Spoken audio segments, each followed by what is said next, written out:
கனமழை விழும்போது நம்ம வீட்டை விட்டு எங்கேயும் போகக்கூடாது. மலைப்பகுதியில் அதிகமாக சுற்றக்கூடாது. மரத்தடியிலையும் அதிகமாக அங்கெல்லாம் நிற்கக்கூடாது. டிவி பார்க்குறதே தவிர்த்துடணும். செல்ஃபோன் அதிகமாக யூஸ் பண்ணக்கூடாது. செல்ஃபோனில் பேசுகிறது அதெல்லாம் பேசக்கூடாது. பைக்கில் ட்ராவல் பண்ணிக்கிறப்ப ஃப்ரெண்டுகிட்ட பேசிக்கிறது இந்த மாதிரியெல்லாம் கொஞ்சம் அவாய்ட் பண்ணுங்கள். ஏன்னா மழை ரொம்ப பெய்யறதுனால சைடில் என்ன வருது, முன்னாடி ஃப்ரெண்டில் என்ன கிராஸ் பண்ணுது, என்ன எதுன்னு எதுவுமே பார்க்க முடியாது. அதனால் நம்ம வந்து ஹெட்செட் யூஸ் பண்ணுறதை அவாய்ட் பண்ணிடுங்க.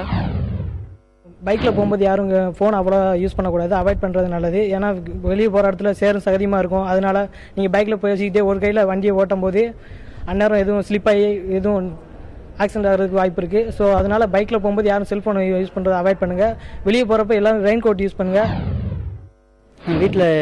நம்ம வீட்டில் என்னென்ன மெசேஜ் பார்க்கணும்னா நம்ம டிவிஸு அந்த மாதிரிக்கெலாம் மழை பெய்யும் போது ஆஃப் பண்ணி வச்சுக்க நல்லது. ஏன்னா மின்னல் இந்த மாதிரி சமயத்தில் டிவி இன்ஃபெக்ஷன் ஆகும் வாய்ப்பு இருக்குது. தென் வந்து வெளியே நம்ம மேக்ஸிமம் போகும்போதும் வரும்போதும் கொடையை எடுத்துகிட்டு போகிறதுக்கு நல்லது. ஓவர் வோல்டேஜ் ஆகி கரண்ட் அதிகமாக வரும். இதனால் என்ன சொன்னால் ஓவர் லோட் ஆகக்கூடிய எலக்ட்ரிக் ஐட்டம்லாம் ஆஃப் பண்ணிடணும். ஃபேனு லைட் இந்த மாதிரிலாம் யூஸ் பண்ணிக்கலாம். வயசானவங்க இருக்கும்போது வந்து அவங்களுக்கு சூடான ஏதாவது கொடுத்துக்கிட்டே இருக்கணும். சுடுதண்ணில் வந்து சீரகம் போட்டு குடிச்சோம்னா நல்லது, சேஃப்டி.